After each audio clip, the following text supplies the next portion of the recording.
Yeah. Like 10, 11.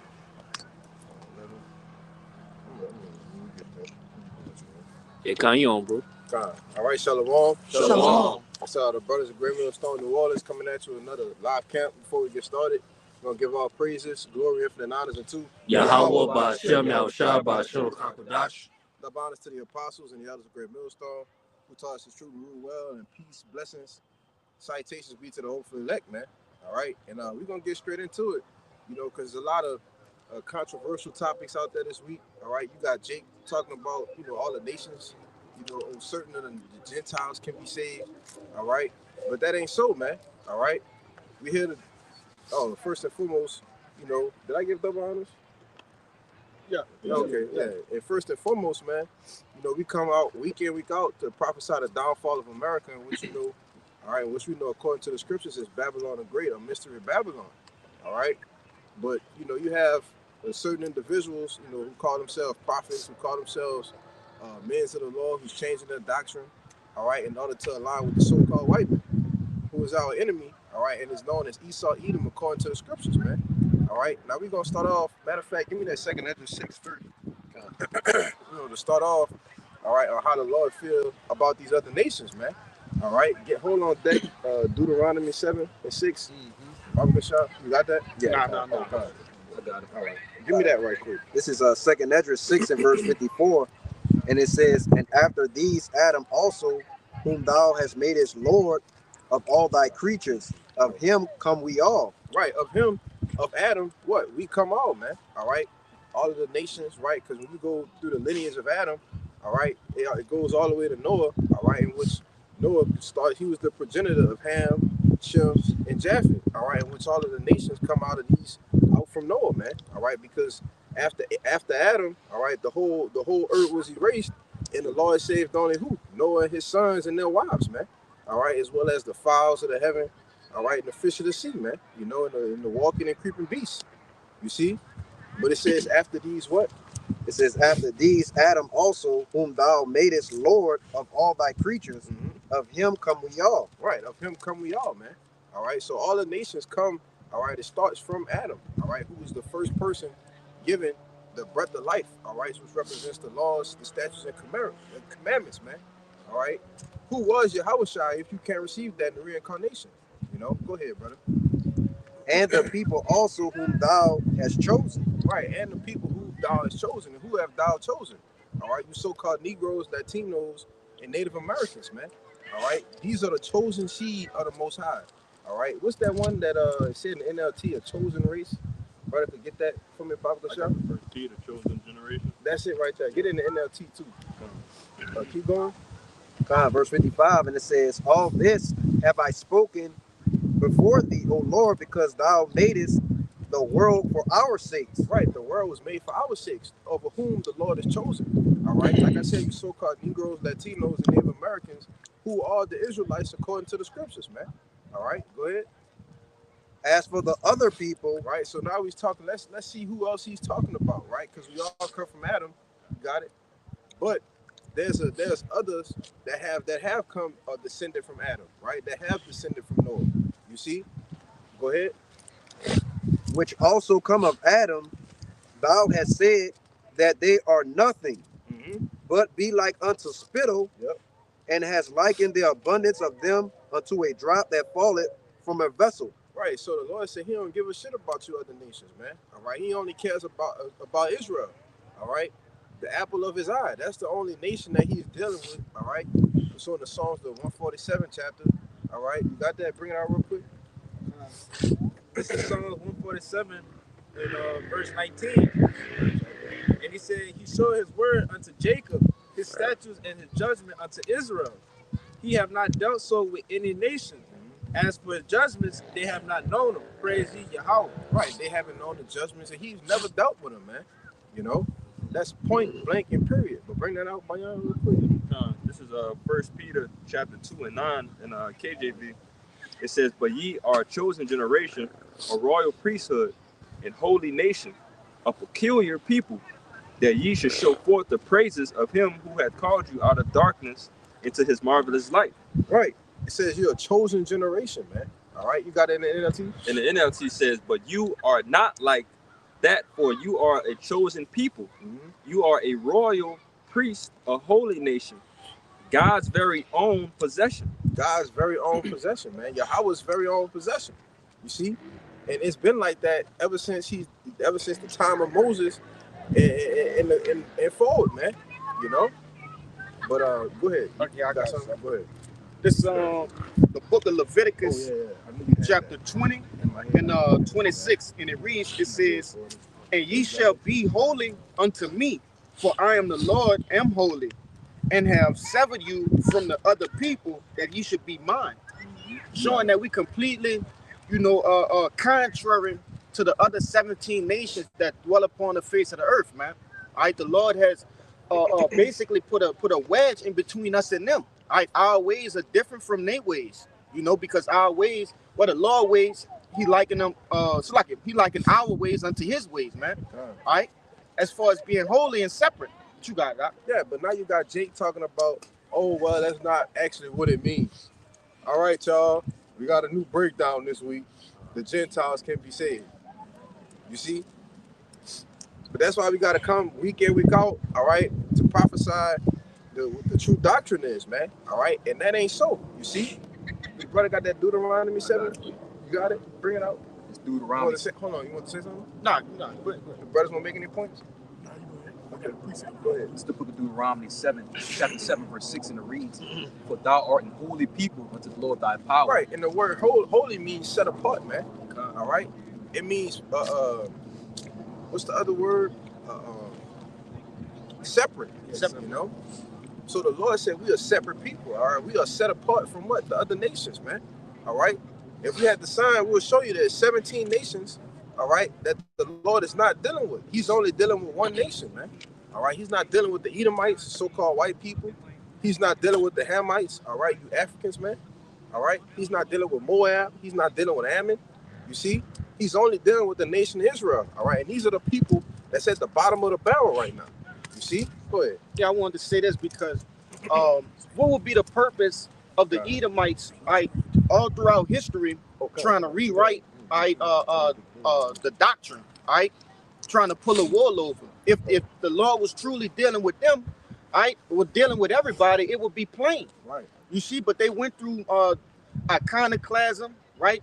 Different avenues of deception, to make themselves be grafted in. Yeah.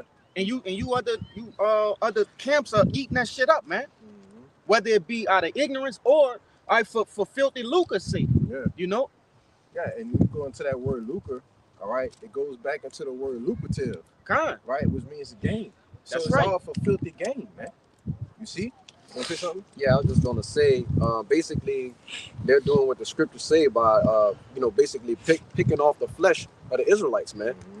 It talks about the flesh, the sinews, the skins, right, which goes into what? Our identity. That's and right. they having them lose the identity and fall back into what, man? Into madness, man. Yeah. Which is Christianity and Catholicism. What you got?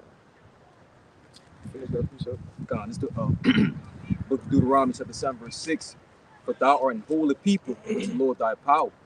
The Lord thy power hath chosen thee to be a special people unto himself, above all people that are upon the face of the earth. Right, above all the people, not equal to, all right? Not that we all should live together, but no. The brother just read in 2 Ezra 6 that the world was made for our sakes. You see? We are the princes of the power, man, Yashala. You see? We are the kings and priests that's supposed to reign supreme across the planet Earth. All right, and have all the other nations in subjection, man. You see? Not to sit there and have dinner with you. All right? Not to sit there and share rows with you. Sit there and live in the same subdivisions with you. All right? Live in the same apartment complexes with you. All right? You're supposed to be living in fucking mud holes, man. And we supposed to be reigning over you. You see? But Jake want to save all the nations, man. All right? How you think the Lord feel about the shit you saying? Bring that out, brother, that Isaiah 40. This is the book of Isaiah chapter 40. You start at 15. Shit piss you off, man. It says, behold, the nations are as a drop of a bucket. The who? The nations. The nations are as a drop of a bucket, man. Right?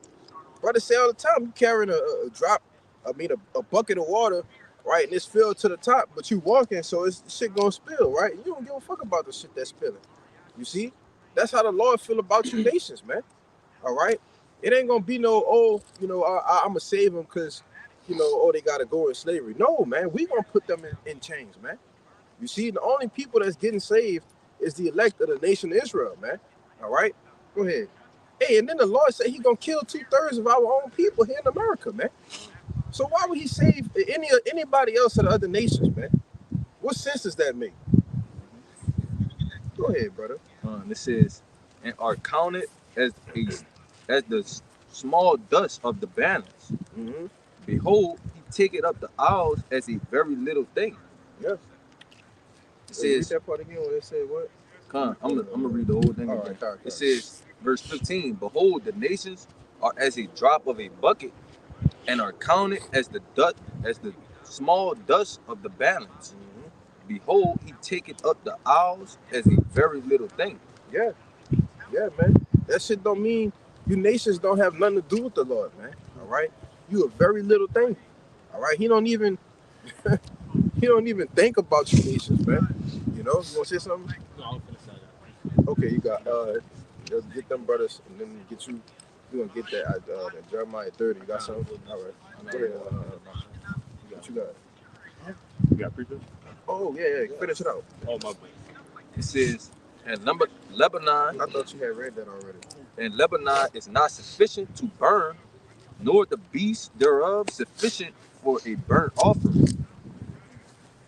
It says, all the nations before him are as nothing. It says, all the nations before him are as nothing, and they are counted to him less than nothing, and vanity. Okay? So the Lord don't, like you've been saying, the Lord don't care about these other nations, man. He said count them as less than nothing. Yep. And vanity. Okay? So that's a negative. We Yeah. can be zero, nothing is zero. But He said to count them less than nothing. So you fucking nations are negative to the Lord, man. You know? You want to say something? Yeah, and it's the Lord is very, peculiar with separating, Yeah. these people away from us. Right? They're considered as heathen, they're considered as less. So if somebody's considered you less and you're considered as top notch, it has to be a vast difference, and it has to be known that we are different. Right. Right. Amazing difference. Yeah. That's why our brothers always say the Lord is a separatist. He likes to put things in classifications and categories. Right. All right, Israel here, the nations are way under here. All right, even under them, man. Mm-hmm. You know? Which falls back into the order of things. Exactly. Our Lord is all about order. God. So having a top power and then having a ranking system, that's all about, and that's all through the scripture. Yep. You know how everything operates. And it brings a righteous balance to everything. Right. God, brother. That's a beautiful point. Go ahead, bring your piece up. This is the book of Amos, chapter 3, starting at verse 1. Hear this word that Yahweh has spoken against you, O children of Israel, against the whole family which I brought up from the land of Egypt, saying, you only have I known of all the families of the earth. Therefore I will punish you for all your iniquity. All right. So, brother, can give me Deuteronomy the 28th chapter, man. All right, because we need to see what are these punishments that the Lord has punished us for. All right, or what did we do, okay, to get a punishment? All right, or identify who are the people that's under the punishment, right? You say that, oh, these people can be saved. Well, do they identify with the curses that the Lord said He will have His people under? All right, and His is a possessive pronoun. You got it? Yeah. Oh, okay. He got it. You got it. Pull that Amos 3. Let me read. You should read again. Start at 46. It's the book of Deuteronomy, chapter 28, verse 46. It says, and they shall be upon thee for Hold on. Start at 48, but I want you to grab 15. Read 15, and then jump to 48. This Deuteronomy 28 and 15, it says, but it shall come to pass, if thou wilt not hearken unto the voice of the Lord thy God, to observe, to do all his commandments and his statutes, which I command thee this day, that all these curses shall come upon thee and overtake thee. Right. So let's jump to 48 now to see what are some of the curses that we identify as. All right. Or how do we identify ourselves of being punished, all right, from the hand of Yahweh Bashim Yahushua? Go ahead. Verse 48, it says, therefore shalt thou serve thine enemies, which the Lord shall send against thee. Right, brother, give me Psalms 83, right? Because Israel don't know that they have enemies, man. All right.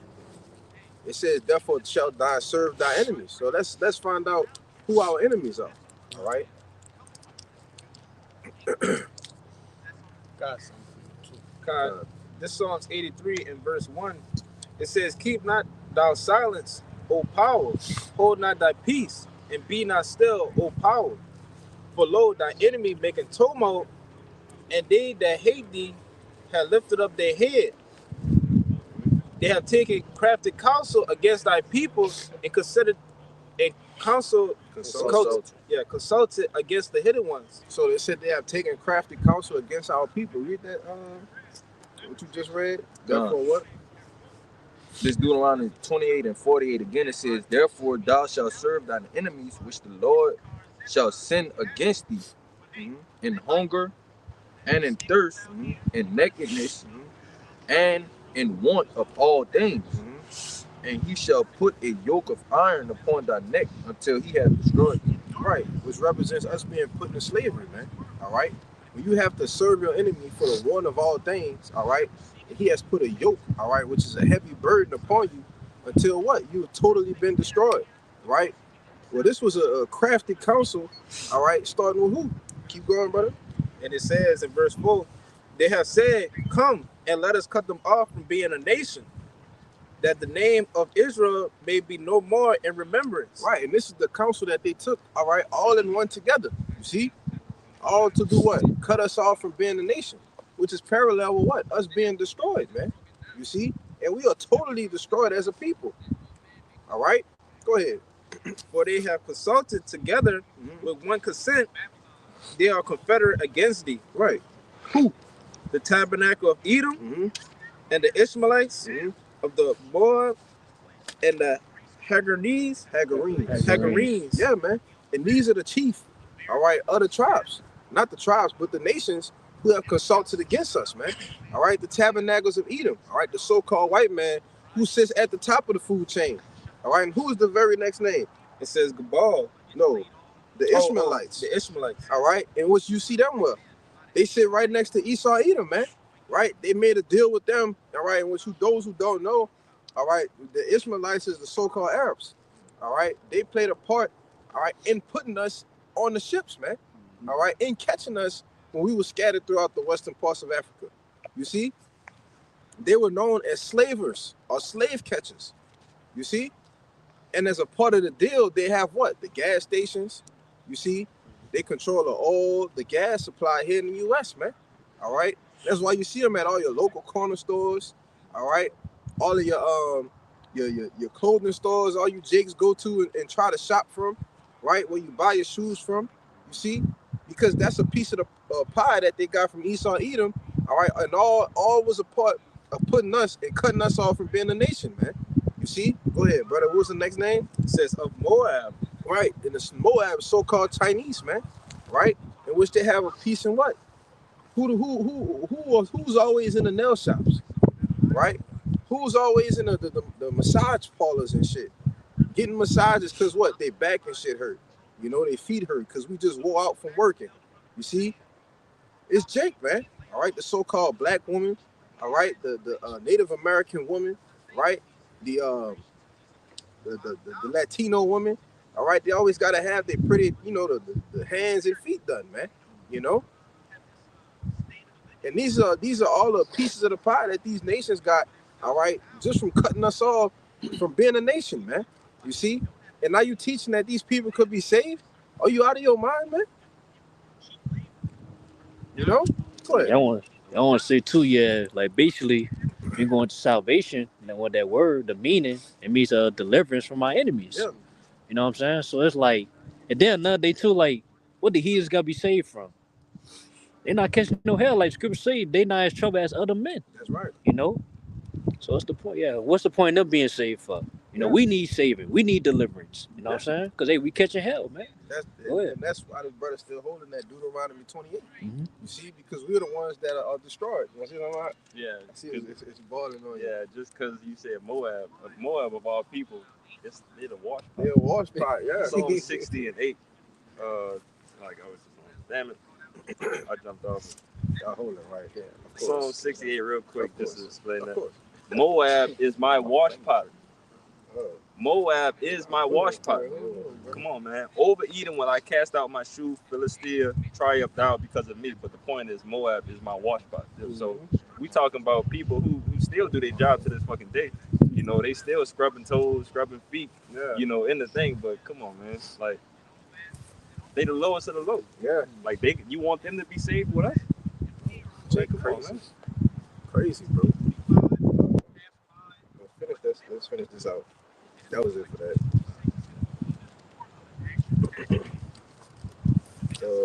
Yeah, verse Deuteronomy 28 and 49. It says, "The Lord shall bring a nation against thee from far, from the end of the earth, as swift as the eagle flieth, a nation whose tongue thou shalt not understand." Right, because we spoke Hebrew.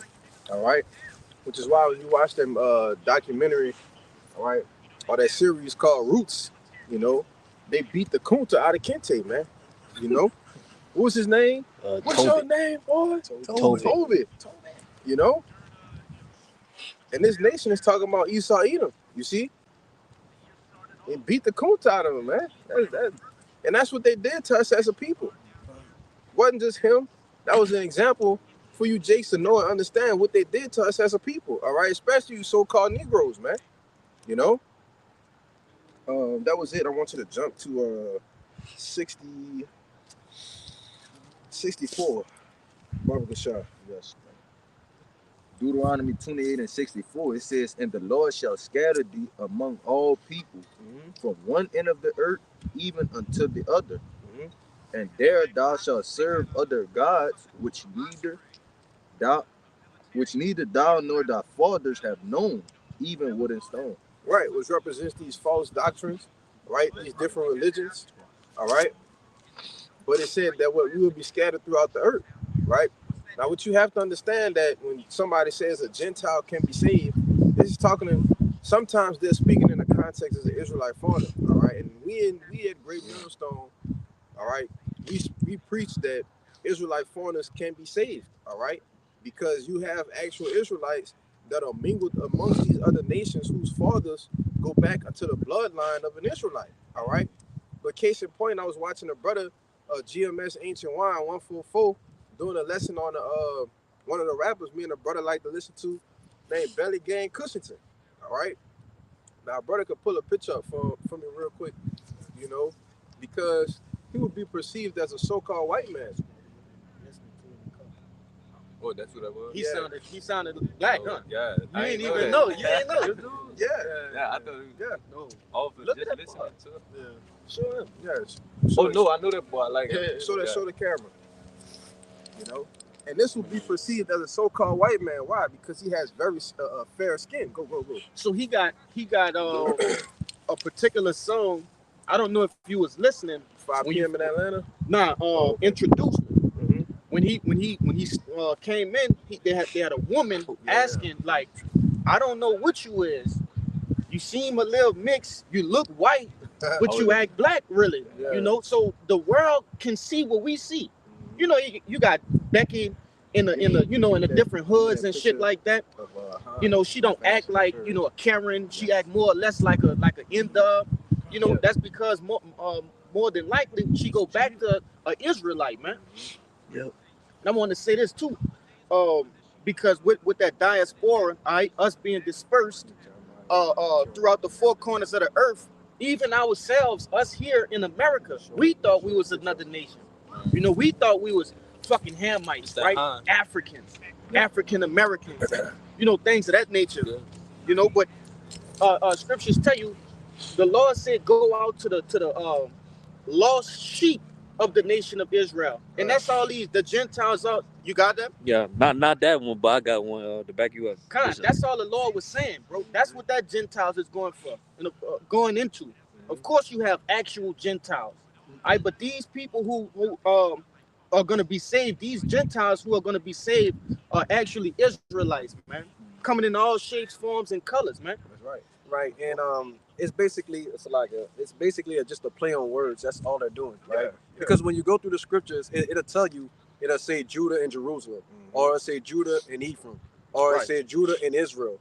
You know, it does that over and over again. So when you come down to a context that's talking about salvation, and it says Israel and the Gentiles, it's just speaking about Israel in general. That's just, it is what it is, you know. And they know that, but you know, they ain't there for what we was talking about yesterday, filthy lucre sake, man. Money, man, profitable gain. If I could see, because even as simple as knowing that the Lord not dealing with the other nations, that'll tell you that anything he's talking about towards salvation of Israel. Because he clearly saying he's not dealing with the other nations. So how is he talking about the other nations when he's talking about that? We know that the Lord don't contradict himself, right? Right. Okay, then, so he got to be talking right. And that's the importance of us doing this work. Brothers, you know, it's not the time to get tired.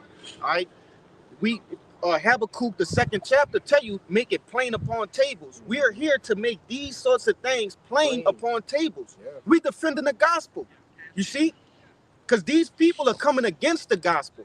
And they need the Lord has put us on the front lines to defend it. That's right, man. You know? That's right. I know you had a precept, but I got some shit too. Let this brother get this, because that brother just showed y'all a picture, all right, of what would be perceived as a so-called Asian, right? You got the picture? You still got it? Show it up there again, because you were showing it in pull up his family. His family? Yeah. Yeah, pull up. Yeah, what's his name? Han Lee. Whatever his name is, put it in there, because it's gonna come up. Yeah, his father is actually a so-called black man. All right, and so bring that precept out for me. This is Jeremiah 12 and verse 9. It says, "Mine heritage is unto me as a speckled bird. The birds round about are against her." It says, "Come ye, assemble all the beasts of the field, come to devour." Right. The point was that the Lord said his heritage. All right, and what's his heritage? Is the nation of Israel. All right. He said unto him is as a speckled bird. All right. In which our people are different colors, man. Right. We're not talking about pink, green, and blue. All right. We're talking about different hues of brown. Okay. Which is why that brother showed you a picture of the rapper. Right. He looked like a so-called white man. All right. Real fair skin. All right. And he has a red hair. Right. He don't look like, the typical Jake. You see? You got it? Yeah, I got it. I can't find his family. Let me see. We'll find it, Kabal, if you can. All right. But you still have certain Israelites that are going to look like the other nations. All right. And because that's why I had that brother read that Deuteronomy 28:64, because yes, we will be scattered across the earth. All right. And it said that this word has to go out where? To the four winds, man. Yeah. The four corners, man. You see, and that's for a reason, so that what? Those who will be appointed salvation can hear the word, right? They believe, okay? And they're gonna wait for Yahushua to come, man. You see? That was it. Real quick. Yeah, that was it. I got it. This you got something, right? Yeah. Okay. This just to back up what you were saying, I got one more too. This Hosea chapter 7 and 8. Hold on, real quick. Go ahead. Show that picture, Kabal. Right, you see, because you can see, look at his pops. Come on, man. Clearly a G. All right, but you can see why the Lord has the scattering of the Lord's chosen seed, man. You see, but go ahead, Art. This Hosea chapter 7 and verse 8. It says, Ephraim, he had mixed himself among the people. Yes. Ephraim is a cake not turned. You see, and ultimately, when you mix yourself amongst these other nations, right? These are lighter skin complexions and things of that nature. Over the course of time, that lineage starts to become more lighter and lighter and lighter. And while and simultaneously, they're picking up more of those customs that are native to that land. That's right. All right. You got, man, a lot of Vietnamese people, are actually Jakes. You know, but like the brother said, across the whole four corners of the earth, man, you got people, you got Israelites that look like so-called Indians, right, with the red dot, so-called Moabites, right, Edomites, right? They look like these different nations, okay, but they're I'm trying to their genetics go back to Israel, man. Yeah. You know, but I had one more for the back you up too, bro. This the book of Ezra, chapter 4:1, and it reads, it says, now when the adversaries, which this brother went into the adversaries, okay, of Israel, back in that not Deuteronomy, Psalms 83, it says, now when the adversaries of Judah and Benjamin heard that the children of the captivity builded the temple unto the Lord of Israel, then they came to Zerubbabel and to the chief of the fathers and said unto them, let us build with you, for we seek your power as ye do, and we do sacrifice unto him since the days of Ishar-Hadon, king of Assur, which brought us up hither. But Zerubbabel and Jeshua and the rest of the chief of the fathers of Israel said unto them, ye have nothing to do with us to build an house unto our power, but we ourselves together will build unto the Lord Yahweh of Israel, and King Cyrus, the king of Persia, had commanded us. All right, so this was an example in history, all right, where these heathens tried again. All right, they once before tried to get a piece, all right, of building with us, man. That's crazy, bro. And what are we into right now? We're built. This temple is built with what? All right, men. Yeah, okay, spiritual. this is a spiritual temple. All right, they tried to do it with the physical temple, you know, but the answer is still the same. No, it was no last time. It was no before that, and it's no again, man. They have nothing to do with us. Good. Right, because constantly in history, like you were saying, history repeats itself, right? Right. So in history, the heathens have always wanted to worship our power. That's right. That's something they always wanted to do because we had the power. You know what I'm saying? So in like manner, we're coming in the same things, you know, now in today's time, and it's after the same manners. But like you said, the answer is still the same, man. The answer is hell no back then. It's the same then. The Lord don't change, right? You know, the scriptures tell you that. You know, therefore you sons of Jacob is not consumed. And therefore it says you sons of Jacob. It don't say the sons of everyone. Right. It says the sons of Jacob, which goes back to the Israelites. Yeah. Yeah, but if I could say, that's why, you know, we always see these other nations and they, you know, you got Jake get on the rug, man. Jake wash their hands. Right. Make sure they clean before they not Jake, but you know, these other nations, right? And I'm talking about the Arabs, for example. I'm using them as an example, right? They go wash their hands, they lay out the little mat, and they go hamdallah, you know, they do their shit because they think that they serving a true power, man. You see, and they carry themselves as such when you deal with these upper echelon Arabs and you know these different Saudis and different people like that, you know.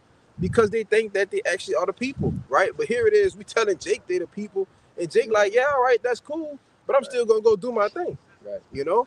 And what the scripture says, it says the God of Abraham, Isaac, and Jacob. Yeah. Not the God of Abraham, Isaac, Ishmael, or Abraham, Isaac, Moab. The God of Abraham, Isaac, and Jacob. That's point plain. What they don't get. Right. The scriptures say, say not I have Abraham as my father. So the Lord said I could make these stones out of the children of Abraham. You know what I'm saying? Yeah. You know, so that goes back into that lineage line. Abraham, Isaac, and Jacob, man. Yeah. And by you saying that excluded all these other nations. All right, Abraham went to what? To Isaac, okay? And what you had come from Isaac, who you had come from? Jacob and Esau, man. Yep. He said Abraham, Isaac, and Jacob. He didn't say / Esau with him. No, he made it very specific. All right, there's no blend in that. You know what? When the brother he made a point earlier, you know, kind of going into the Lord is a separatist. All right, when you're a separatist, you don't have a middle ground. There's no gray area. All right, the Lord isn't about having a gray area. You know, he makes everything very specific, man. Yeah. Right. So it won't be confusion. You know, but hey. Esau, he is the confusion, right? Being that spiritual counterpart of Satan, man. You know, I mean physical counterpart of Satan. Salaki. Start at 13. You got it. Yeah, second This is second Esdras 3 and verse 13, and it says, now when it says, now when they had lived so wickedly before thee, it says, thou didst choose thee a man from among them. Right, and this what I want to say to back these brothers up on the points they was making. It's all about who the Lord choose. Yep. All right, because here it is. You had Esau. He was the firstborn, but the Lord ain't choose Esau. You see? Go ahead, brother. And it says, Salakia. Let's see. All right, and it says, unto them, it says, whose name was Abraham, him thou lovest, and unto him only thou showest thy will, and madest an everlasting covenant with him, promising him that thou wouldest never forsake his seed. And unto him thou gavest Isaac, and unto Isaac also thou gavest Jacob and Esau. Right. So it's a point here that is being made in the book of Esdras, man. All right. He's explaining who was given the everlasting covenant, who was given the promises, right? So why did he say at this point in time that thou gavest Jacob and Esau? You see? Because people try to fit that in there. Oh, right. Esau, you know, he was Jacob's brother. The Lord ain't gonna bless him. He blessed Esau, in which he did bless Esau, right? But Esau not the chosen one. Go ahead, brother, because it's finna say it. Go ahead. And it says, thou didst choose unto them and put by Esau, and so Jacob became a great multitude. Just read it again. It says, as for Jacob, thou didst choose him to thee. As for Jacob, thou didst choose him to thee. So that's who was given the continuance of the covenant. All right, from Abraham to Isaac and to Jacob. And then what happened to Esau? And put by Esau. Right. As keep going. As so Jacob became a great multitude. Yeah. So the shit was put by Esau, man. Meaning he wasn't given it, right? Neither do he have any dealings, all right, any promises that's going to be included with Jacob, all right? It was put by him, man. You know? Good. Like I said, because like you said, he was blessed, but he got his blessing now. Yeah. Okay, which is why when that second round comes, that's gonna be for the Israelites. You got it. Yeah, that's why the Lord gave everybody a fair shake, man. Right? All these nations had their turn in having Jake in oppression. All these nations had their turn in ruling. You see? But let's get those two before we go all the way off and not ever get to them. I'm gonna say this real quick, because the reason why he put him by, because Jacob sit there and say, well, the law was unfair. Because you gotta explain that too. Yeah, you know, I got the precept in Hebrews to back that up.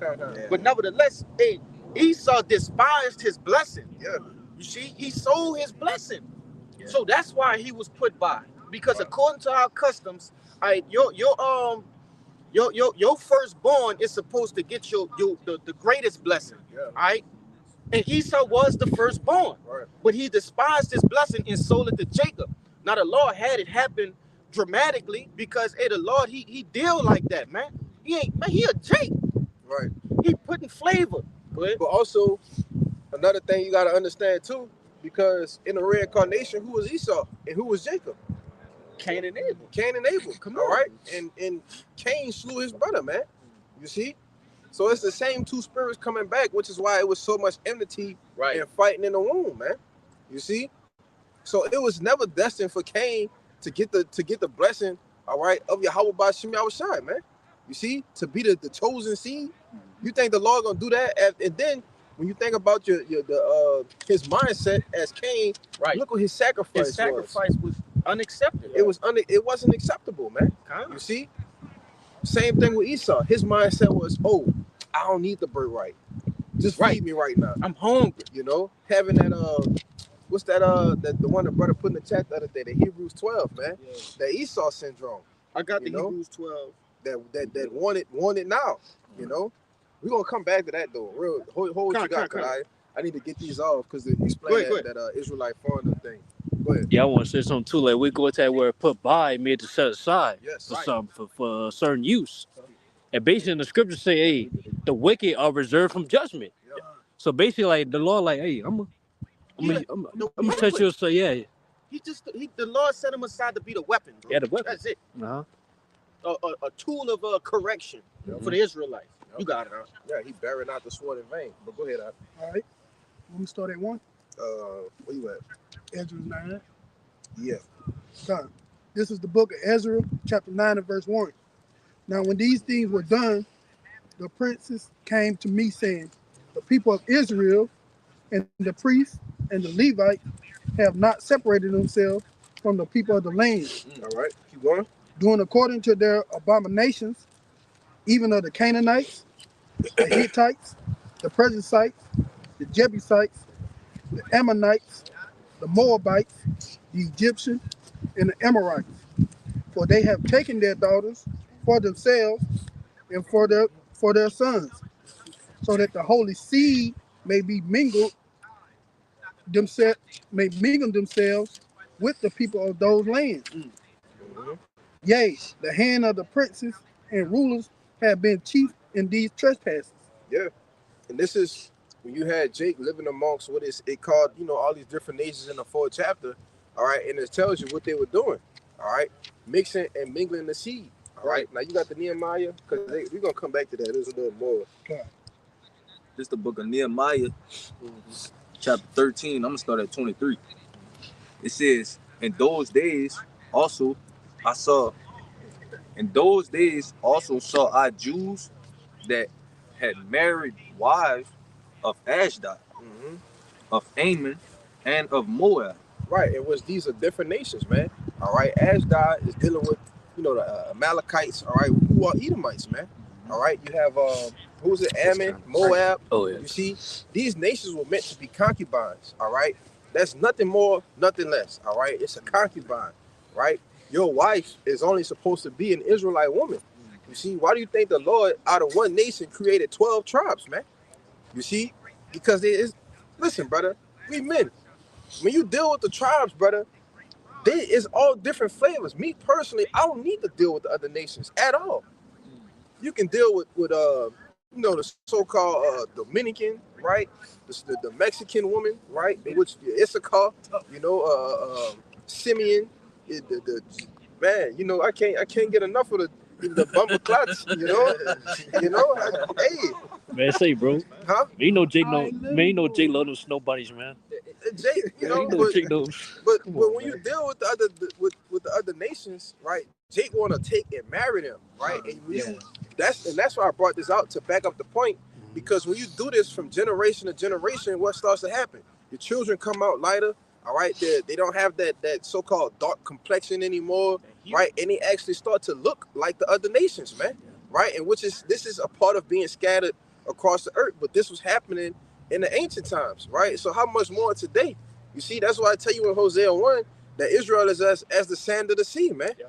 Who cannot be measured nor numbered. All right, you want to make a point out? To back you up, because the Lord made the Israelite man to like variety. Yeah, the Lord likes variety. Exactly. So, but Jake back in the ancient, he took it too far. Married concubines, but it's all right to like variety. Right. Brothers like snow bunnies, you know what I'm saying? Other concubines, but it meant, like the brother said, they're concubines. Yeah. You got it out. Because you start to lose your heritage, man. That's the point. You start to serve other gods, and we got the perfect example, which was who? King Solomon. I was just gonna say that, man. Hey, King Solomon, he had the knowledge, wisdom, and understanding, right? The riches. Yeah, go ahead. I'm getting ahead of myself. Go ahead, bro. I'm at 24. Y'all got it, bro. Oh, let's gonna wrap it all up, brother. This verse 24, Nehemiah 13 and 24, and it says, and their children speak half in the speech of Ashdod, and could not speak in the Jews' language, but according to the language of each people. Verse 24. Read again. It says, verse 24 again, it says, and their children spake half in the speech of Ashdod, and could not speak in Jews' language, but according to the language of each people. Okay, because that's what was happening when we was mixing and mingling with the other nations, man. We started to not even be able to speak our natural natural tongue. What was what? The Hebrew. Okay. Yeah, start following the ways of the heathen, man. Yeah. Read it again. Nehemiah 13 and 24 again. It says, and their children spake half in the speech of Ashdod, and could not speak in the Jews' language. Right, which this is a heavy matter, man.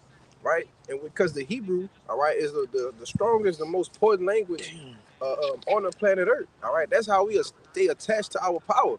Right, as it says in the prologue of Sirach 1, the things other than Hebrew, all right, have not the same power to them, man. You know, when they are translated into another tongue, you see. So then you start to do what? Worship their gods, follow their ways, offer their sacrifices, all right, their burnt offerings. That's how you start to go off, okay? And we have the staple in the scriptures of King Solomon, man. You see? Go ahead, finish it out. Verse 25. Okay. You want to get that? You want to finish that? Then we want to get that king. It says, and I contended with them and cursed them and smote certain of them. Hold on. He said he what? I contended with them. What does it mean when a prophet say he contended with somebody? Yeah, he put hands on them, man. Because, and we're going to get it in Esdras. What his reaction was to Jake mingling the seed, all right? Mixing and marrying these other nations, man. You see? So if we are not supposed to mingle, and we can mingle, right? You can pop them, right? They're a concubine. You don't marry them. They're not supposed to have our children, man. You see? Because that causes us to go off, right? And if he's doing that as us, you know, because we still carry the seed as a man, all right? But if he's doing that to not mingle our seeds with the other nations, then why would he save the other nations anyway? You see? When it's just a small thing, it's just popping them and dealing with them. You see? Want to say something? Yeah, just real quick, because marriage is a sacred custom within the nation of Israel. When you marry with somebody, it's the joining of two households, right? You know what I'm saying? My resources are your resources are my resources. Okay? Well, when you do that with the other nations, you basically inherit all the things, all the practices, all the customs, all the beliefs, the morals, the traditions, the values. You don't want to do that, man. That's going to, like what they're saying, basically make you fall from your power, you know, and make you weak, so to speak, in the spirit. Yeah, what you got more? It says, but that also shows you how serious this is, man. It tells you that he smoked some of them because of this.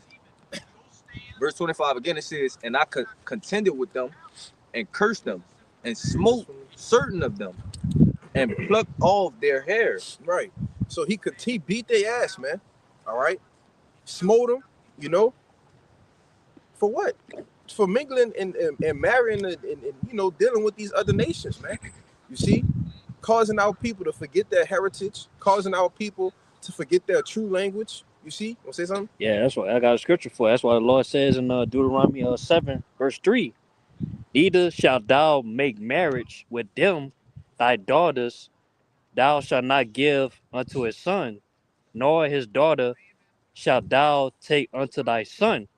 For they will turn away thy son from following me, that they may serve other gods. So will the anger of the Lord be kindled against you and destroy thee suddenly. That's plain. That's why the Lord said that, man. Yeah, man. That's not supposed to, man, mingle with other nations because they will forget our heritage, man. Exactly. So we'll start serving, the heat of customs, man, which, the example as the brother brought out is King Solomon. Yep, we got that. Yeah, brother. go ahead. We got that on deck. Read this word marriage for me, right? Because contrary to popular belief, all right, people think a marriage is when you go, right, you go to the altar and dearly beloved. You know what I'm saying? That's not what well, according to the scriptures, marriage is totally different. Bring it out. This is marriage in the Zondervan dictionary. It says marriage is an intimate personal union to which a man and a woman consent, consummate and continuously nourished by sexual intercourse. By sexual intercourse, man.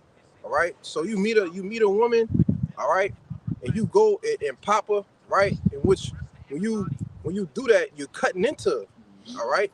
You break the hymen or whatever, which you know ain't no more hymens out there. I can, you know, it's over with. But you know, this is what marriage is. All right, that is consuming of popping, right? Which is why when Mary, all right, was found with child, all right, because Joseph popped her. You see, he had to put her away because it's a whole process to it. The token of virginity, you know, where they throw the sheets with the blood out the window to prove that she was a virgin. That wouldn't have been so she would have had to get put to death, man. Carrying your house shot, you see? Go ahead. I want to say this because you know when I read that that Leviticus, you see that I think it was Leviticus 20, 21. But nevertheless, it's showing you, you know, how serious the law, statutes, and commandments is, and how, you know, how serious us being separate from these other nations is, man. All right, hey, these things are punishable by death. We talking about now. Look at our people. You know, they gone. Yeah, I was just gonna say, because look at the level we at now. Off of mingling with the nations, of dealing with the nations, we at this low point that the Lord got to come back and save us. Now. Con. This Nehemiah 13, 25, it says, I contended with them and cursed them and smote certain of them and plucked off their hairs and made them swear by the Most High, saying, ye shall not give your daughters unto their sons, nor take their daughters unto your sons, or for yourselves. Verse 26, it says, did not Solomon, king of Israel, sin by these things? Question mark. Ye among many nations were, yet among many nations was there no king like him, who was beloved of his power, and the most high made him king over all Israel. Nevertheless, even him did outlandish women cause to sin. Right, and even King Solomon, man, who the Lord, which we know as Yahushua, the reincarnation, again, all right. But you know, he went off dealing with these other nations, man. All right. But give me that. Hold on. Give me that. Finish that out. So like it is. This second Ezra is 9 in verse 3. No, that's just Ezra. Ezra is 9 verse 3. Salaki. And when I heard these things, I rent my garment and my mantle and plucked off the hairs of my head and out of my beard and sat down astonished. Yeah. So this is Ezra. All right. What's Ezra in the Bible is Esdras. All right. That's in the Apocrypha, man. All right. It's the same person. You see. So he rent. Jake start pulling his hair out. You know, pulling the hell of the beard is crazy. Crazy. You know, tearing his clothes, right? Destroying his mantle. You see, when he heard what the atrocities that was going on with us mixing and mingling the seed, man. But you look, see, he was willing to go through that amount of pain. Yeah. Like to pull your hair out, bro. Yeah. That's immense pain, bro. But that's how crazy that is, though. Bro, it's that crazy for him to pull. Tears are coming from your eyes. Yes. That was our forefathers was built different, bro. Yes. The strength to just pull your beard hair out, bro. But see, man, the significance of plucking your hairs out, it shows that you're in a state of mourning. When Ezekiel, not Ezekiel too, but I'm trying to remember who went up the mountain. David. Nah. When he called for the she-bears to kill the children. Elisha plucked out all his hairs, and it was telling him what? Go up, thou bald head. Go up, because he was lamenting for Elijah. You see, so when you see in the scripture somebody plucking out their hairs, that's not just a random act. It's showing you that they're in mourning. It's a visual representation of that. Yeah, and I just want to add on to you, which goes to show that they knew what happened. They saw what happened. They said, go up too. Why don't you go up there with them? You know what I'm saying? But instead, you down here. You know what I'm saying? Hey, that was a good point, because you just sparked in my head. That's also part of the customs. If we take over another nation's land, concubine take a woman, she's supposed to shave her head to lament. And a pair of nails too. Yeah. Bring out that concubine. Bring it out, brother. This the word concubine in the online etymology, and it reads, it says a woman so like a woman who cohabits with a man without being married to him. You see, when you go down, it says also recognized by law, a wife of inferior condition, a secondary wife. It says one who lives unmarried with a married man or woman. Oh, but that's adultery, right? See, but they don't understand the scriptures, man. Yeah. An Israelite man is supposed to have more than one woman, man. All right. That's why you see these you see the word polygamy out there. All right, because they're understanding that the woman is understanding that they can't just do this by themselves, man. All right, it was never intended for it to be that way anyway, you know. But the Israelite man is supposed to have more than one wife. All right, when I say a wife, talking about an Israelite woman, okay, he can have as what Solomon had, what 1,000 wives, man. You see, and it was nothing. 700 and 300 concubines, right? It was 1,000 in total. Yeah. That's what I'm thinking about. Let me bring this last little part out. It says the word itself from concumbere, to lie with, to lie together, to cohabit. You see, so what you mean? What it mean to lie down? I didn't mean to, to have sex, man. Yeah. But it's telling you that this is an unmarried woman. Right. And the B, that means she don't have a man. That's right, man. A man has a woman, okay, but a woman can only have one man. A man can have multiple women. That's right. But go ahead and make your point. Because even if you, because this is a very simple thing to grasp. Yeah. Because it's obviously way more women than men. Exactly. So how would it even be possible for one woman per man? That's not even sensible, man. Can I add one thing to you, brother? And the other thing you have to add to it, women can only have one birth, a year. I was thinking that, man. So if you have one birth a year, you may have twins, you may have triplets or whatever. But if you're talking about Solomon that had that 1,000 overall of the women that he's dealing with, that's 1,000 plus children that could be born in that year. So that leads to being fruitful and multiplying, rather than one woman and one man. That's again, it goes back and lessen the numbers. A man got a whole nation in his loins, man. Yes. He got millions and millions of sperma in his loins. But I just wanted to bring that out. Why would the Lord make that? Why would he produce? Yeah, to conquer. Yeah. You see, that's what it means to that's what we all about, man. All right, we're conquerors. Go ahead, Al. You want to say something? No.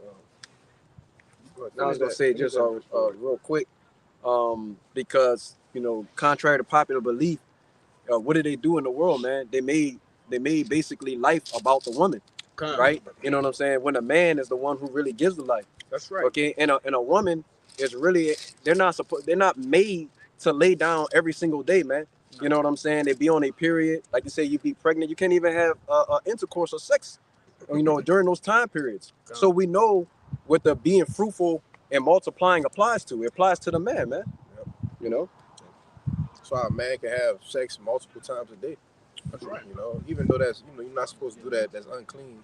If you try to have sex with different women every day, but that's to each his own. Go ahead. You want to do that shit? Do that shit, man. We're not promoting it though. This is Ezra 9:4. Then were assembled unto me everyone that trembled at the word of the power of Israel, because of the transgression of those that had been carried away. Right, and so this was a transgression, man. All right, as a brother brought it out, Deuteronomy 7:3. You see, and what you go into the word Deuteronomy it just basically means a second reiteration of the law. The word duet means two, or the second. All right, so it's a second reiteration of what we should and shouldn't do. You see, just because it ain't in Leviticus, it's not the law. No, the law is all over the scriptures, man. That was pretty much it right there. Oh yeah, I was gonna say too. You going to that word precept? It means commandment, and that reminds you, man. You gotta do. I want to get this first. This is 1 Corinthians 12:1, and it says, "Now concerning the spiritual gifts, brethren, I would not have you ignorant. Ye know that ye were Gentiles carried away unto these dumb idols, even as you were led." Pretty much going into us being mingled with these heathens and taking on their own customs and stuff like that. Messing up the heritage on the way down. This is the reason why we became these so-called Gentiles. But we could get that. Let me get that 1 Kings 11. This is 1 Kings 11:1, and it says, "But unto King Solomon loved many strange women, together with the daughters of Pharaoh, women of Moabites, Ammonites, Edomites, Sidonians, Hittites, and of the nations which concern Yahweh, said unto the children of Israel, ye should not go in unto them, neither shall they come in unto you. For you surely they will turn your heart after their gods. Solomon clave unto these in love, and he has 700 wives, princesses, and 300 concubines, and the wise turned away his heart. Yeah, and that's what happens, man. Right? They say he had Edomites, right? He had who else? Sidonians. That's all the nations, man. Yeah.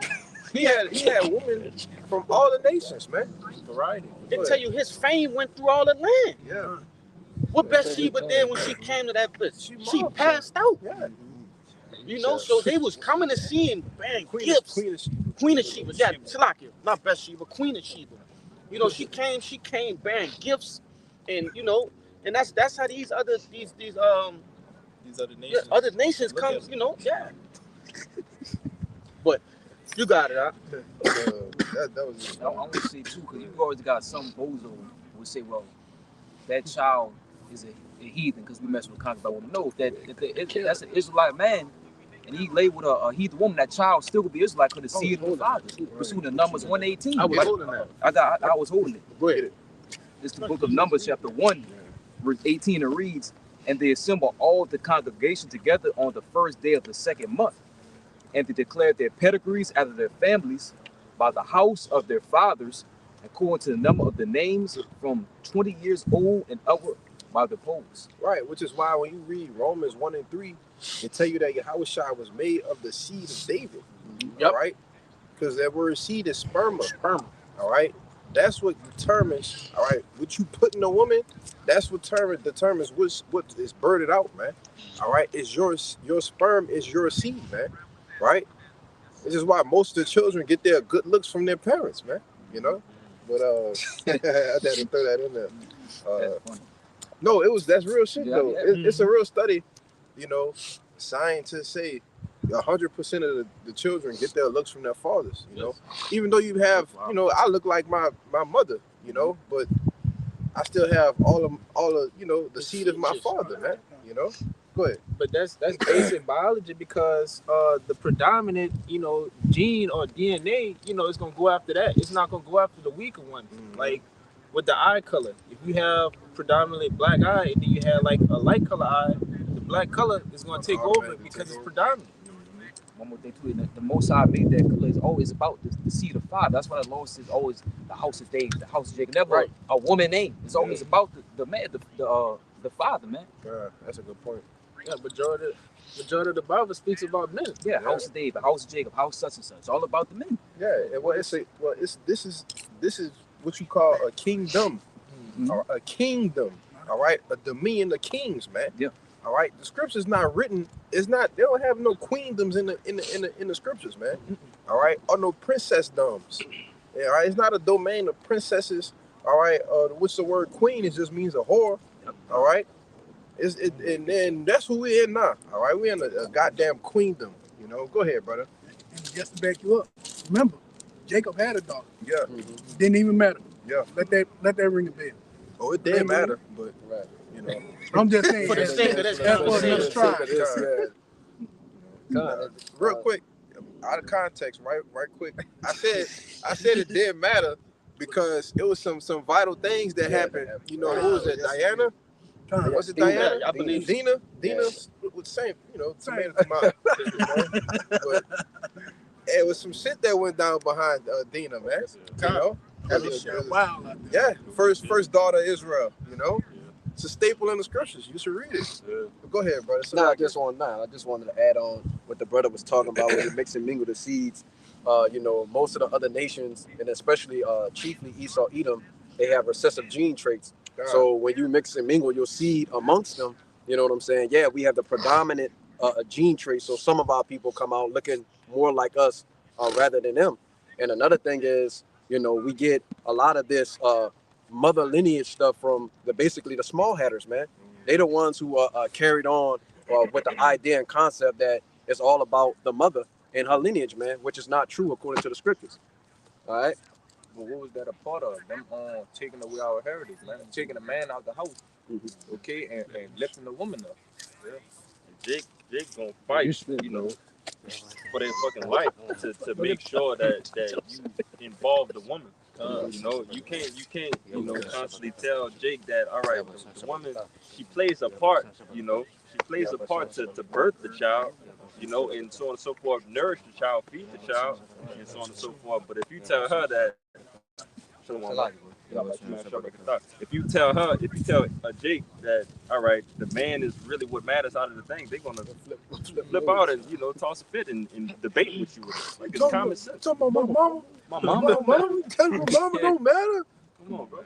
Nigga, my mama raised me, nigga. Man, she don't matter. Yeah, She played a crucial part in it, yeah, you know, but another person can fill that role, Yeah. you know, and my seed can still come can out. still come out. Hey, look, we still all gonna be here, and we wouldn't if we didn't have the same mother, the same man to be here. We might look a little different, Right. but that same spirit, that same seed, that your father put in a woman, it could have been put in another woman, man, Right. and you will still be here. Right. You know? Yeah, that's why cause it's like husbandry. Yeah. You could plant an apple seed in some soil in Africa somewhere. Yeah, You could plant one on the whole other side of the earth, but it's Yeah. still an apple seed. that's right, brother. That's right. Just an incubator. That's it. I want to say this too, because they, you know, this pretty much a disclaimer, because a lot of times, you know, they get sour when we get on this particular topic. What you got to understand is, it has to be this way in order to, for truth's sake. You see, Jake loved their women too, though. You know, so this is you know, just something real quick. This 1 Corinthians 11:3. It says, "But I would have you know that the head of every man is Hamashiach." No, Slakia.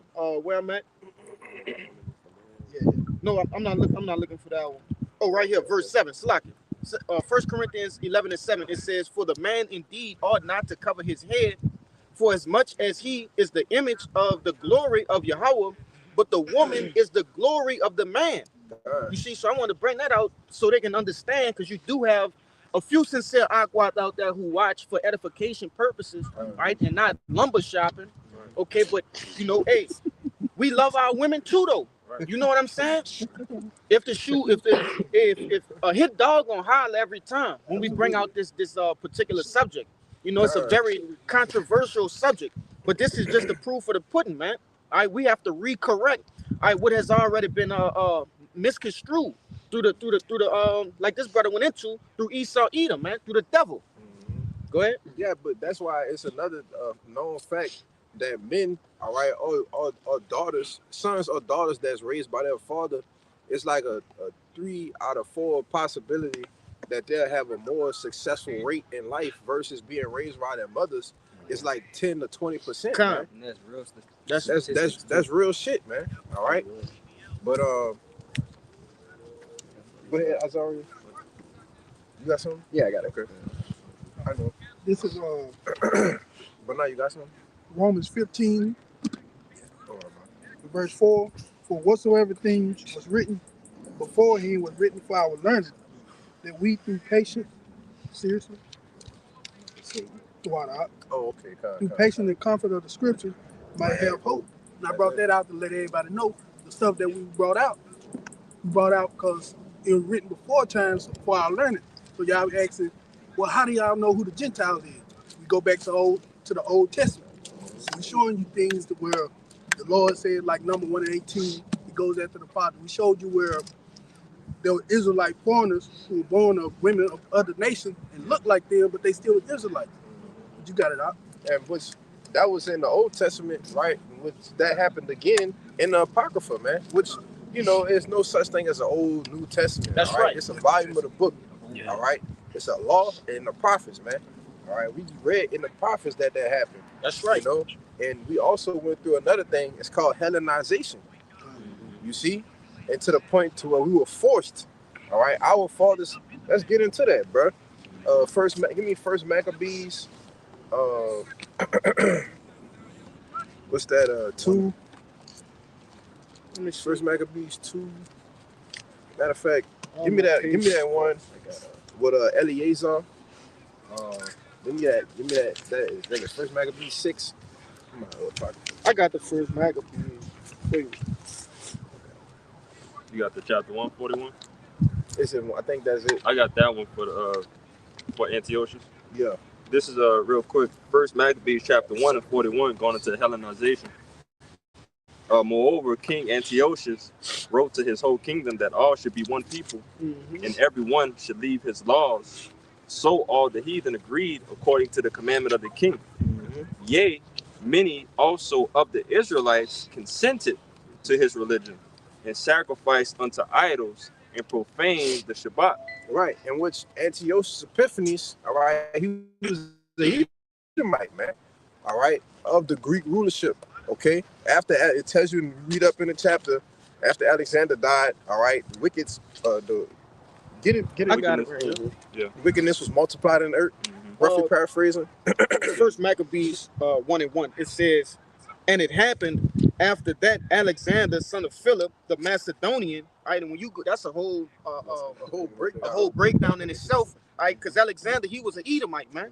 You know, it says who came out of the land of Chittim, had smitten Darius, king of the Persians and Medes, that he reigned in his stead, the first over Greece.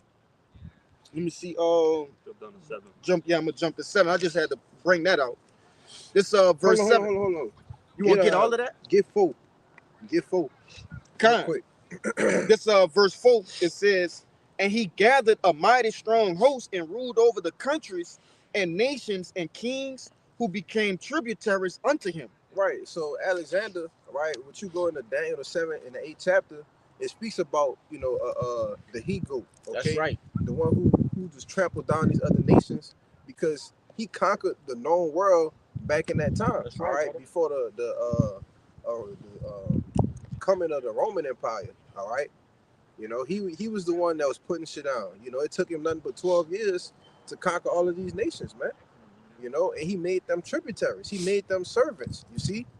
So there was another one, another wicked root who came out of this, man. That was it.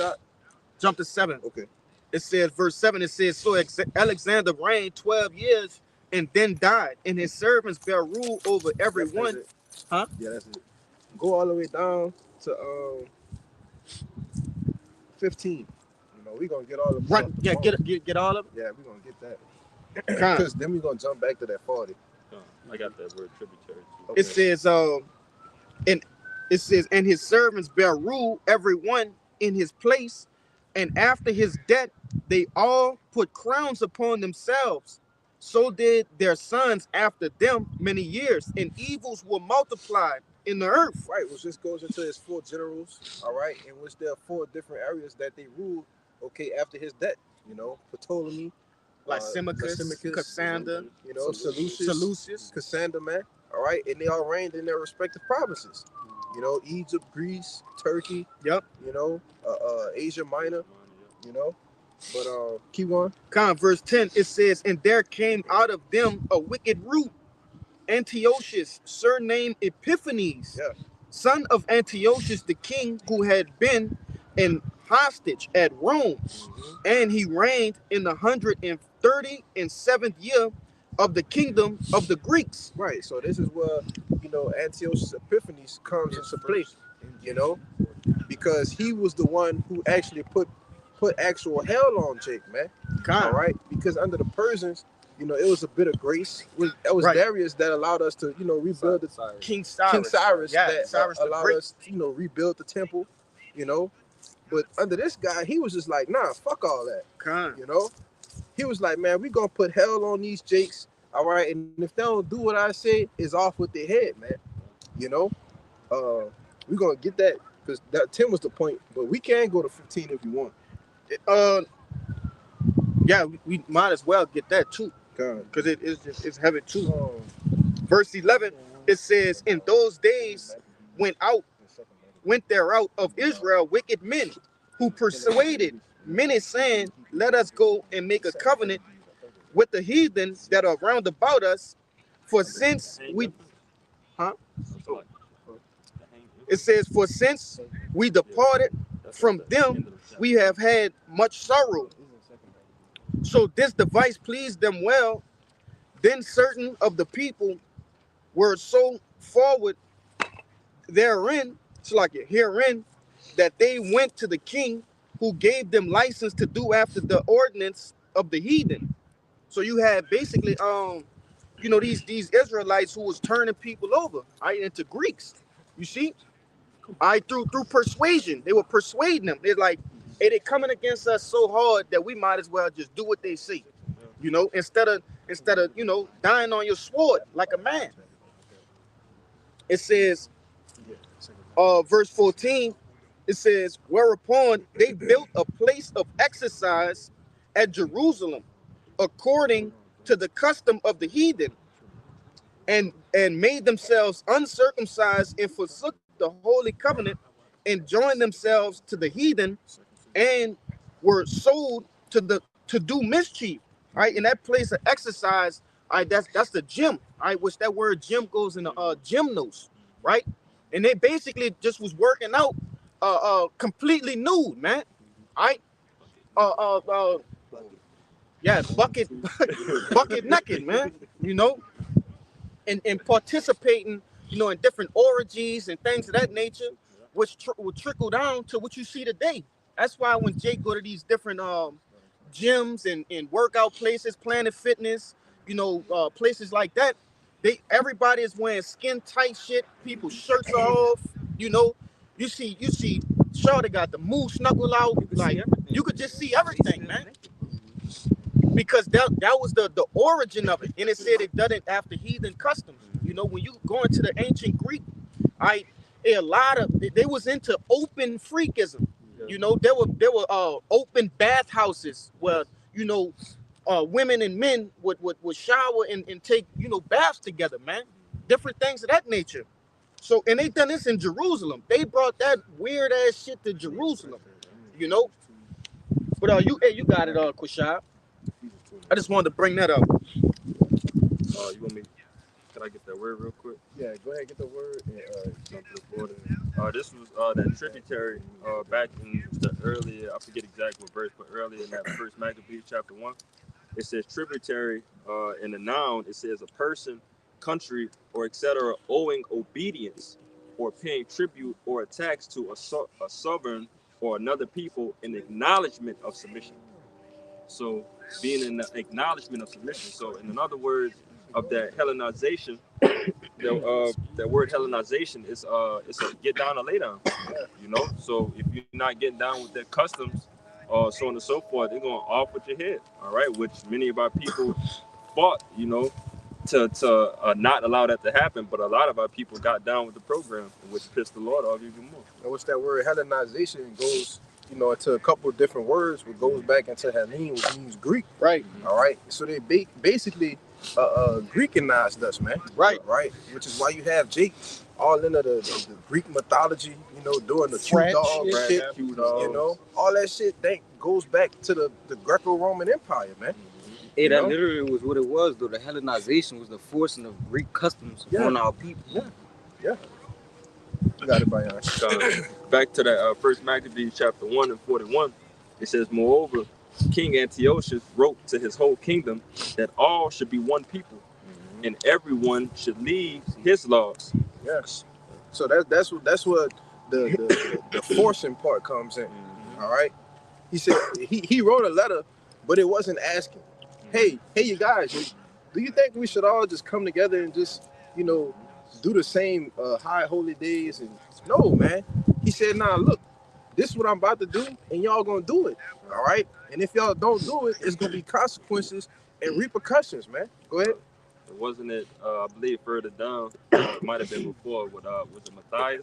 They got pissed off at the Jake going up there to listen to him, and ended up slaying him down before he got up to the altar. On sight. Yeah. Jake wasn't playing. But first Maccabees 1 and 42 again, it says, and everyone should leave his laws. So all the heathen agreed according to the commandment of the king. Yea, many also of the Israelites consented to his religion, and sacrificed unto idols and profane the Shabbat. For the king had sent letters by messengers unto Jerusalem, and the cities of Judah, that they should follow the strange laws of the land. Where you at? 44. 1 and 44. Jump to just keep going. It says, and forbid burnt offerings and sacrifice and drink offerings in the temple, and that they should profane the Shabbats and festival days, and pollute the sanctuary and holy people. Right. So this is the forcing. All right. Like they literally said, look, don't keep no Sabbaths. Right. On a high holy day, profane the temple is just to mean it means to be outside the temple. Yeah. All right. This is where the abomination of desolation comes in. You know, bringing in the abominations into the temple. Yeah. You know, what was it? Pigs. Pig. You know.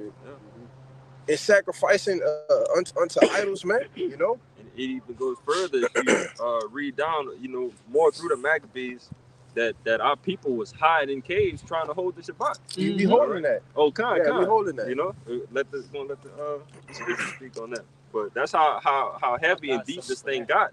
Of, you know, if you at the point that you got to hide during the Shabbat, that means that you're fearing that somebody's going to take your life. You know, if you get caught. You know, so that's how you know how serious this was. Yeah. But continuing on, you want me to continue? Keep going. It says, verse. About to say about that swine flesh. 47. It says, set up altars and groves and chapels of idols and sacrifice swine's flesh and unclean beasts, that they should also leave their children uncircumcised and make their souls abominable with all manner of uncleanliness and profanation, to the end that they might forget the law and change all the ordinances. Read 50. And whosoever would not do according to the commandment of the king, he said, should die. Right, and this was the consequence. Right, so if you didn't do these things, like I said, it wasn't a question. You know, if you didn't do them, you get put to death, man. Right, he didn't want no uncircumcised children. It wasn't no keeping of the high holy days. All right, we about to profane the temple. All right, and that's why Esau don't have no repentance, man. You know, this man, that's a fucking devil, man. You know, that's a devil, man. But Reese dropped down to 60, and we're gonna get that second Maccabees. Drop down to 60 real quick. Verse 60. Yeah, this is what I was telling you with the hanging the infants. First Maccabees chapter 1 and 60. It says, at which time, according to the commandment, they put to death certain women that had caused their children to be circumcised. Right, so you still had Jakes with integrity, all right, that still wanted to keep the law, right, that still was trying to uphold righteousness, man, all right? But what are you supposed to do when the king that's reigning over you in fierceness, he don't want no righteousness up here.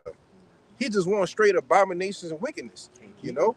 And he's forcing you not to be righteous, you see? But this is happening over generations and generations unto us, man. You see, it didn't stop with Antiochus. You see, it continued on, all right? All the way up into the Roman Empire, man. You know? We keep going, brother. It said earlier that the evils multiplied. Yeah. So multiplied around the earth. But you know how freaky this is. This man rod checking. Yeah, bro. He's checking rods, bro. For circumcision. Bro, rod checking is crazy. It's crazy. Come on, man. Did you circumcise the baby born after he waited till after the 8 days to see? All right, I'm going to check the rod. That's wicked, bro. That's wicked, bro. Verse 61. It says, this is exactly why we go beat the piss out y'all in the kingdom. That's exactly right. Man, we go beat y'all, man. Come on now, bro. That right there, bro, we go, man. And y'all brothers feel the same way, man. We gonna beat y'all. Yeah, Jake said they gonna be saved though, bro. Yeah, we gonna beat y'all last. But that's why I'm bringing all of this history out, because Jake don't, like, you don't really understand what the fuck you saying, man. Right. You know, you saying like people like this could be saved, really? Come on. Hey, but the time changed, man. Yeah. Time changed. That's the that bitch ass give and forget. Yeah, give and forget. That kumbaya spirit. Everybody get along. That's bullshit, you know? Man. No, that's not gonna be it, man. And the Most High required past, man. Exactly. Because we bringing up the past. Come on, man.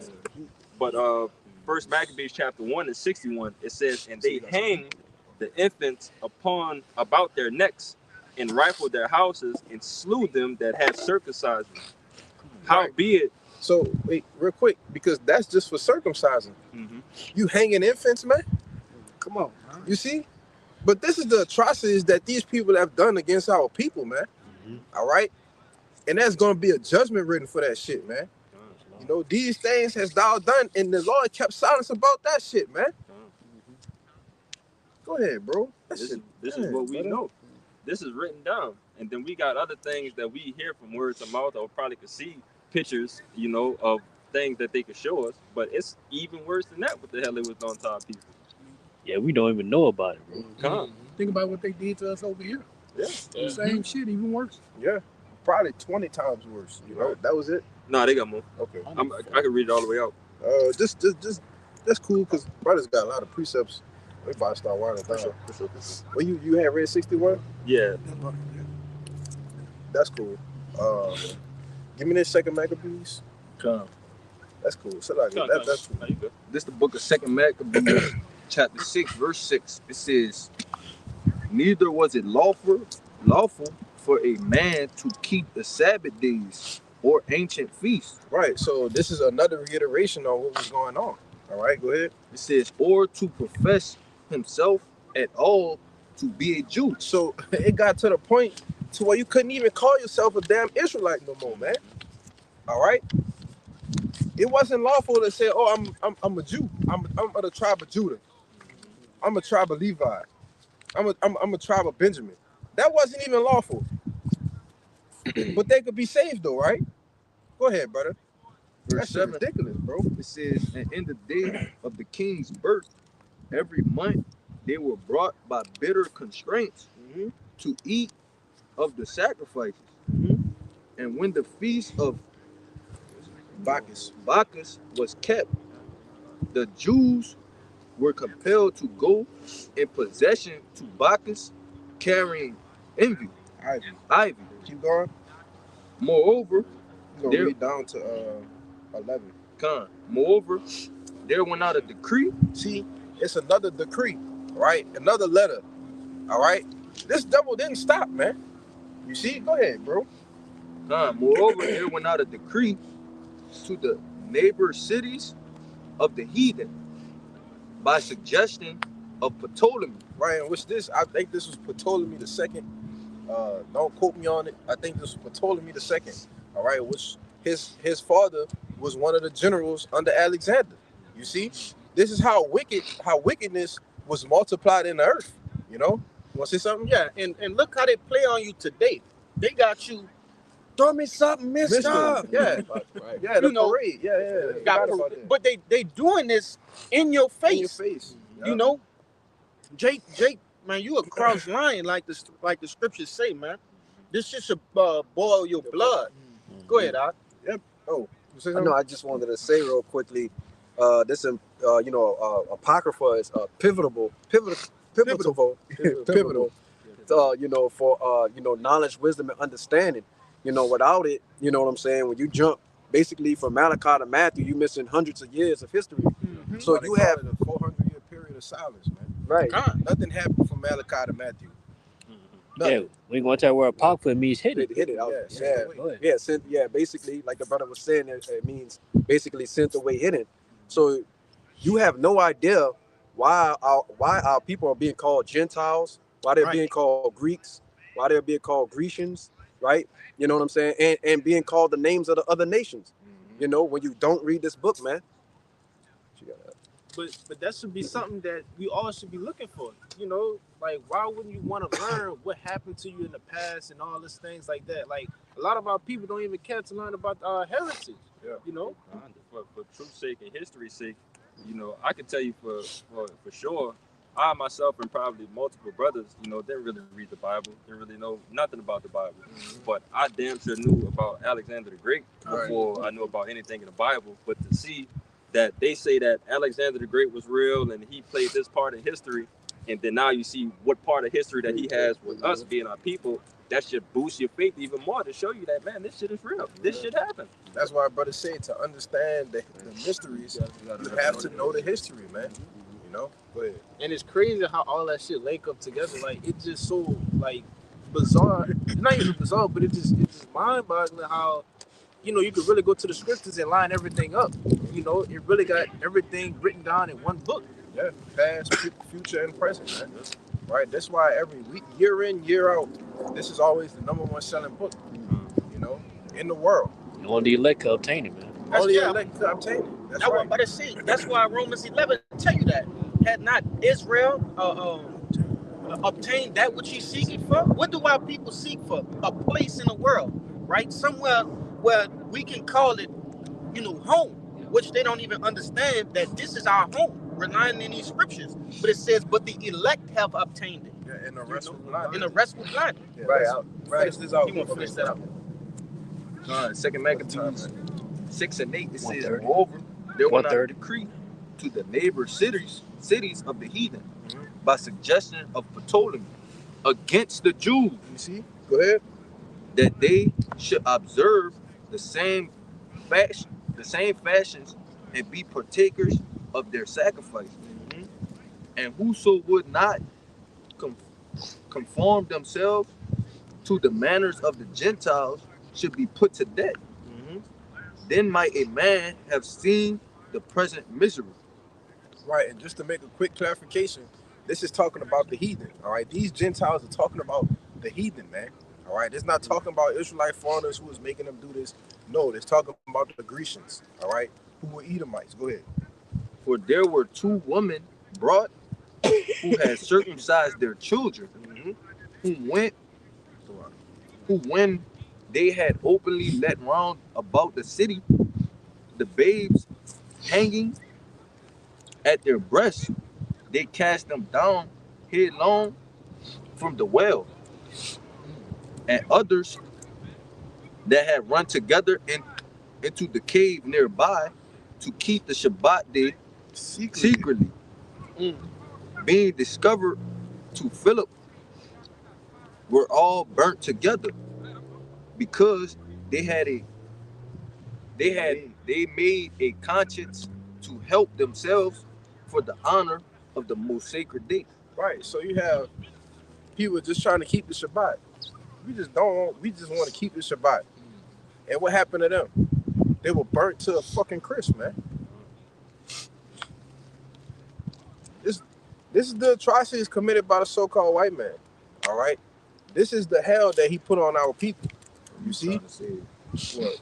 I said, who you trying to save? Yeah, who you trying to save, man? You know? But this is what happens when you get presented with a bag, all right? Just to continue in this society. Go ahead with your precept. Get y'all 2 brothers. It's Isaiah 10 and 1. With that. It says, woe unto them that decree unrighteous decrees, and that right grievousness which they have prescribed. And these precepts that the brothers been bringing out, those is unrighteous decrees, man. Yeah. Right? And it says, woe unto them. Right? So death and destruction. You gonna tell me, Esau got repentance, man? Don't make no sense. Go ahead, Kalai. Go ahead. Yeah. I'm gonna get this out of the book of Esther, because you have a certain feast day, basically called Purim, which means the Feast of Lots, and it's gonna go into specifically, you know, what happened, you know, and what's the judgment. All right, this is the rest of Esther, or the rest of the book of Esther, and I'm gonna start at verse 8. It says, and the nations were those that were assembled to destroy the name of the Jews, right? So just like the brothers have been going into, they've always wanted to what? Destroy the Israelites. That's right? And it says, and my nation is this Israel, who cried to God and were saved. For the Lord hath saved his people, and the Lord hath delivered us from all those evils. And God hath wrought signs and great wonders, which have not been done among the Gentiles. And this goes into the other nations. So you're getting a clear separation. You're getting the Israelites, right? And you're getting the Gentiles, which are the other nations. And it says, therefore hath he made 2 lots, one for the people of God, the Israelites, and another for all the Gentiles. Okay, so that goes into what, man? You know, the Lord has a separation between the Israelites and the Gentiles in the final days. And the next verse is going to say it.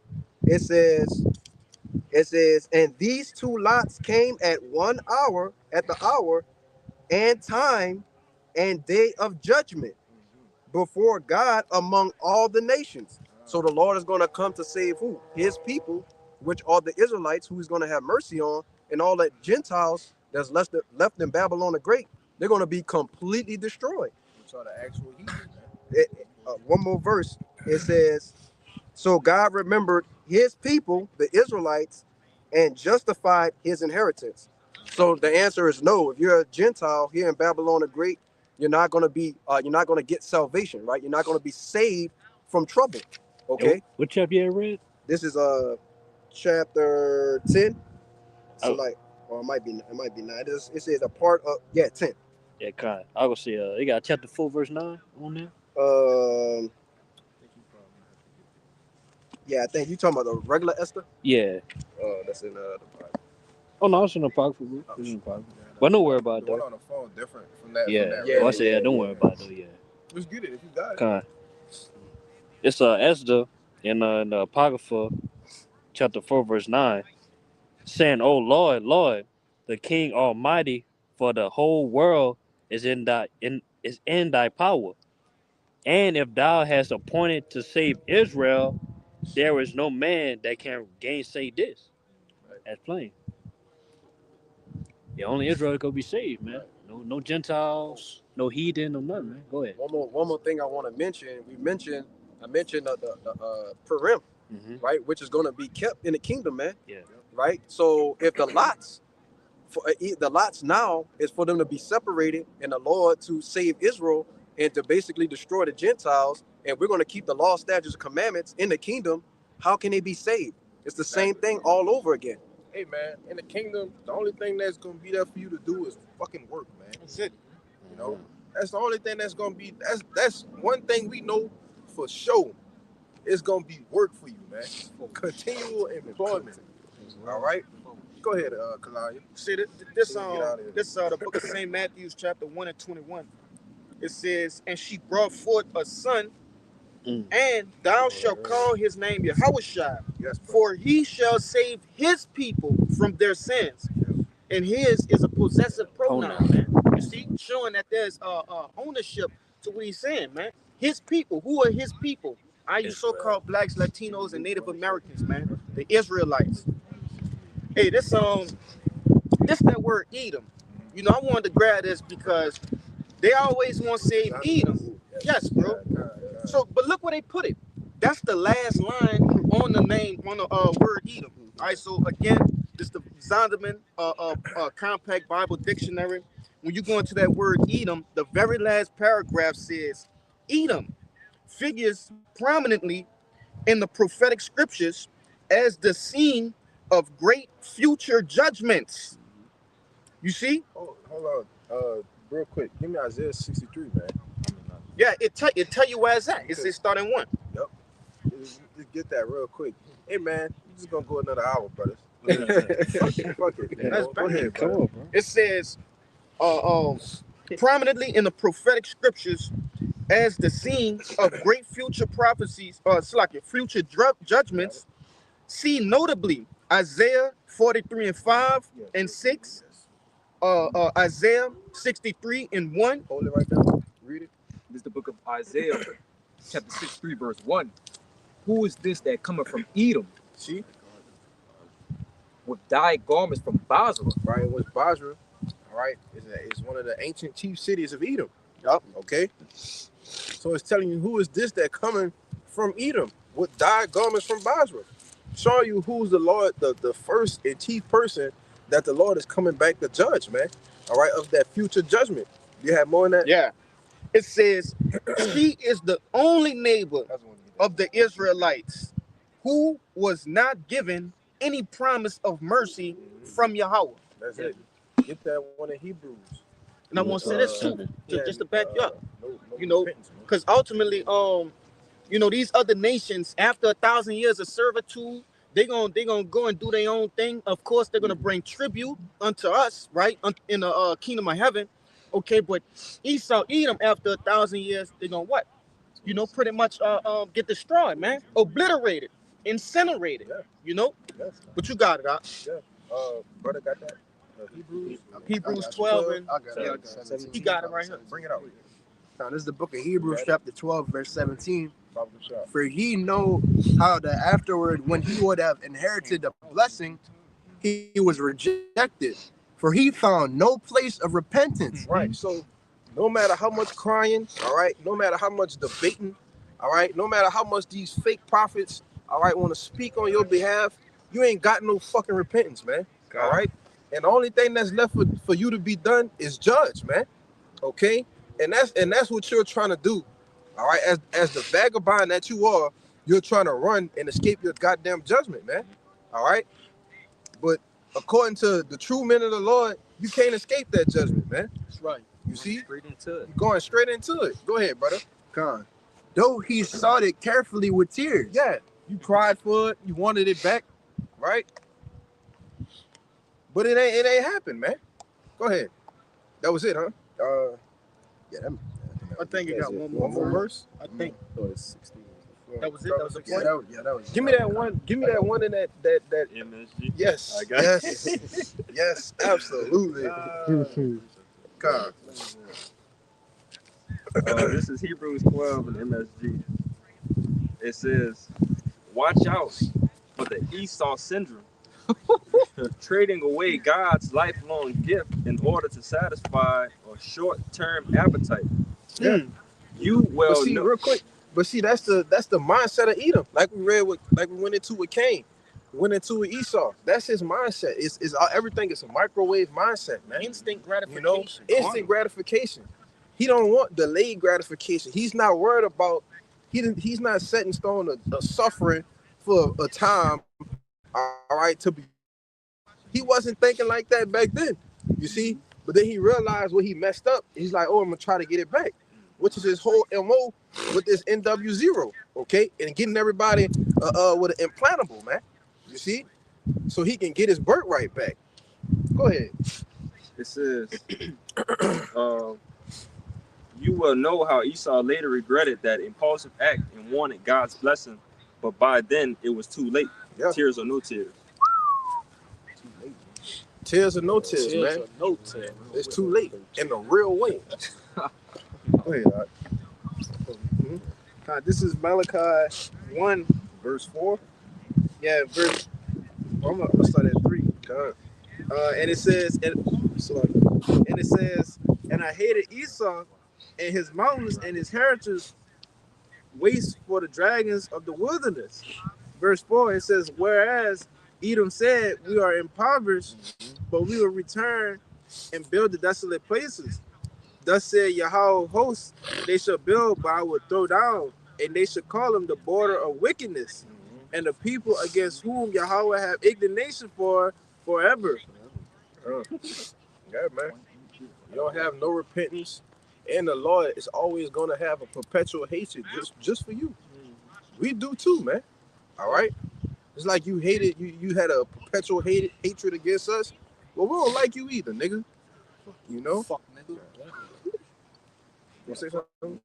Yeah, I just wanted to say, you know, I had a precept too, but it said that there was the, you know, the border, you know, basically it said that they're a border of wickedness. You know what I'm saying? Which, you know, when you think about it, the name from you know, God, you know what I'm saying? When you think about it, the border is the beginning and the ending of something, right? You know what I'm saying? And that's what the Lord has slated for him. Okay, and this is let me get this real quick. This is Job 27 and verse 13. It says, "This is the portion of a wicked man with God, and a heritage of oppressors," which we've been going into what Esau, Edom. Okay, you know, oppressing the nation of Israel. It says, "Which they shall receive of the Almighty when the time comes." Okay, and it says, verse 14. It says, "If his children be multiplied, it is for the sword." That's right. Right? And it said, if his children be multiplied, it's to be saved. It said it's literally for the sword, Yeah, right? because you have the wicked who have to come back and receive their judgment, which is the thermonuclear fire, man. Some of you are coming back just to get put to death by Yahweh Shai, man. That's why I tell you that in Revelation 1 and 7. Even those who pierced him. Hey, man, you going to come back, whoever was guilty of that, and hey, man, the Lord going to put you to death himself, man. Yeah. Go ahead, bro. And his offspring shall not be satisfied with bread, which goes back into what that first Maccabees, the first chapter, when it says that basically when the people will multiply, evils grew in the earth. So this is the heritage, right, of what's going to happen to the people who oppress the Israelites. Okay, basically utter destruction. Yeah, I got one. Yeah. Con, this this Romans 9:13. I'm gonna read it in the NLT. It says, "In the words of the scriptures, I love Jacob, but I rejected Esau." Right, and I got that word "reject" in the online etymology. It literally says this. It says eject, set aside, right, block from inheritance. Yeah. So he was blocked. It was nothing he could do. He couldn't get it. It was put by. He was put by, man. Yep. Got it. It's like we brought that out earlier. Yeah. Not that Romans, but one in 2 Ezra 3. Mm-hmm. When they tell you that the law was put, it wasn't given to him, it was put by him, man.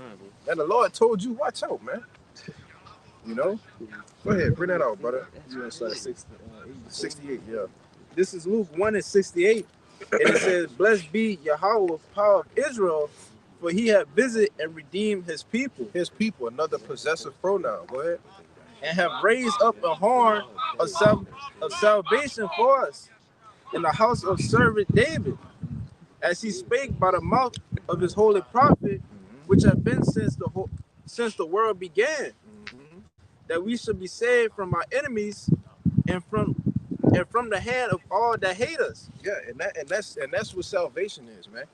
Being saved from the hand of our enemies and all that hate us, all right? And the world don't hate you so-called white people, all right, or you other nations as much as they hate Jake, man. You see? Go ahead. And to perform the mercy